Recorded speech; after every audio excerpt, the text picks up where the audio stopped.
बिस्मिल्लाहिर्रहमानिर्रहीम। अस्सलाम वालेकुम वरहमतुल्लाहि वबरकातुहू। मैं हूं homeo herbalist doctor Mohammad Mukhtar Qadri, कामों के गुजरांवाला पाकिस्तान से।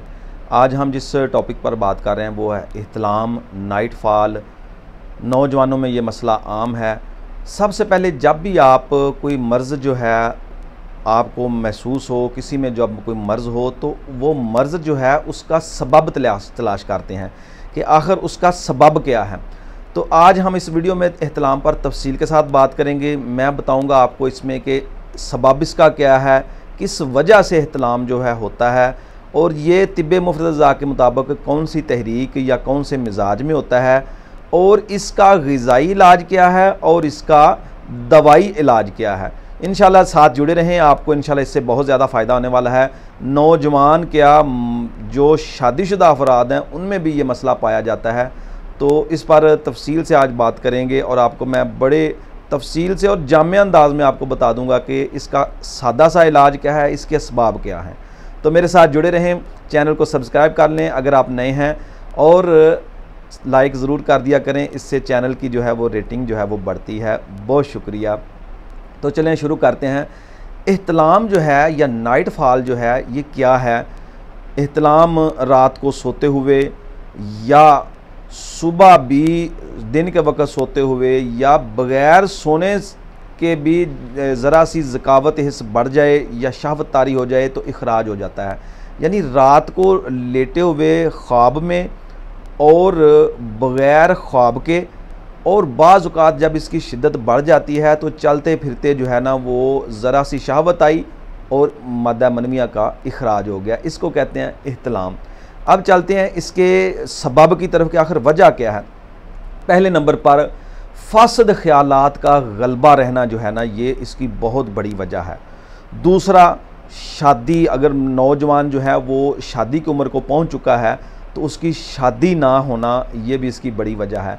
तीसरी वजह शादीशुदा अफराद में क्यों होता है। शादीशुदा अफराद में कसरत मुबाशरत यानी सोहबत का बार बार करना, और अक्सर जो है वो लज्जत में और मुसरत में और इसी तरफ ध्यान रहना, जो सोहबत की तरफ ध्यान रहना, लज्जत में रहना, इसकी बड़ी वजह जो है वो शादीशुदा अफराद में है। मौसीकी और नगमा वगैरह, रक़्स व सुरूर की महफ़िलें और उनमें जो है मशगूल रहना। अच्छा, पहले लोग नावल वगैरह पढ़ते थे, अब जो है वो फ़िल्में और ड्रामे वगैरह हैं, अफ़सानी कहानियाँ हैं, रोमानवी कहानियाँ हैं, रोमानवी ड्रामे हैं। और इसकी एक बड़ी वजह यह भी है कि अक्सर जो नौजवान हैं वो उल्टा लेटते हैं, चित लेटते हैं। इस वजह से भी जो है उंधा सोना जो है, उल्टा लेट कर सोना, ये भी इसकी बड़ी वजह है। भूख के बगैर खाना खाना, कब्ज़, अच्छा भूख के बगैर खाना खाना भी इसकी बहुत बड़ी वजह है, और उसकी वजह से कब्ज़, बदहज़मी, और बाज़ मरीज़ों में पेट में कीड़े भी देखे गए हैं, उसकी वजह से भी इहतिलाम ये भी एक सबब है। तो जब ये सारी चीज़ें जो हैं ये ठीक कर दी जाएं तो अल्हम्दुलिल्लाह इहतिलाम का मरीज़ जो है वो ठीक हो जाता है। लेकिन ये सबब मैंने आपको बताए हैं, ये मुसलसल रहने वाले सबब हैं। कुछ आर्जी सबब भी होते हैं, जैसे खाना, मैंने पहले भी आपको बताया कि पेट भरकर खाना खाना, नरम बिस्तरों पर सोना, और सोते वक्त जो है वो पेशाब ना करना, मसाना जो है वो पेशाब से पुर रहता है। अगर ये चंद चीज़ें भी ठीक कर ली जाएं, इनका भी ख्याल कर लिया जाए, तो इससे भी जो है ना इहतिलाम जो है वो रुक जाता है। नॉर्मल सेहत की हालत में जो है वो इहतिलाम जो है वो महीने में 1 बार, 2 बार या 3 बार भी हो सकता है। लेकिन शिद्दत की सूरत जो है वो यही है तो कि दिन में 2-2 बार, रात में 1-2 बार, बाज़ पेशेंट तो ऐसे भी आए हैं जिनको 3-3 बार जो है वो इहतिलाम हुआ है। तो अब चलते हैं इसके ग़िज़ाई इलाज की तरफ। सबब ये मैंने आपको बता दिया है। ग़िज़ाई इलाज, अच्छा इसका जो है तिब्बे मुफ्रदा के मुताबिक ये कौन सी तहरीक है, तो ये तहरीक है उज़लाती तहरीक है। उज़लाती असाबी और उज़लाती गुद्दी में ज़्यादा जो है वो इहतिलाम देखा गया है।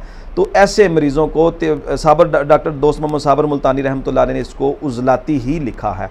तो ये सबसे पहले मैदा में जो है वो सोजिश, मैदा में जो है वो सोजिश पैदा होती है। तो मैदा की सोजिश से ये बढ़ती हुई जो उज़लाती मकामात हैं, जो दिमाग व असाब हैं, वहाँ जो उज़लाती मकाम है, या जो मखसूस अज़ाए मखसूसा हैं वहाँ उज़लाती मकाम पर जो है वो तेज़ी पैदा हो जाती है बढ़ती हुई, तो फिर ये जो है वो एक ज़कावत बन जाती है, हिस्स बढ़ जाती है, जिससे इहतलाम जो है वो रात को ज़रा सा भी कोई ख्वाब में जो है वो कोई ऐसी चीज़ देख ली तो फ़ौरन इहतलाम हो जाएगा।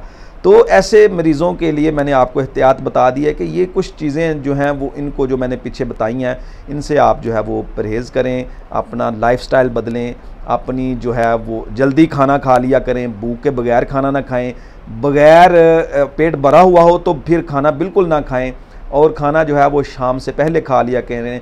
सोते हुए दूध ना पिएं, जब आपकी शादी हो जाए तब आप सोते हुए दूध पिएं, सोने के वक्त दूध पिएं। और इसके अलावा पेट भरा हुआ खाना ना खाएं, मुरगन ग़िज़ाएँ जो है उज़लाती ग़िज़ाएँ उनको उनके साथ जो है वो गुद्दी असाबी यानी गर्म तार ग़िज़ाएँ भी इस्तेमाल करें, तो इंशाल्लाह इस मसले पर आप जल्द कंट्रोल पा सकते हैं।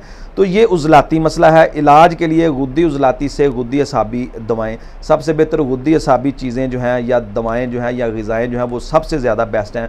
मिसाल के तौर पर गुद्दी असाबी ग़िज़ा शलजम, कद्दू, टिंडियाँ, काली तोरी, हलवा कद्दू, मूंग की दाल, गाजर का हलवा, बादाम का हलवा, इसके अलावा ये सारी देसी घी में बना हुआ सालन, और इसमें गोश्त मिला लें, बकरे का बहुत कम मिकदार में गोश्त भी साथ शामिल कर लें ताकि वीकनेस ना आए, कमज़ोरी ना आए।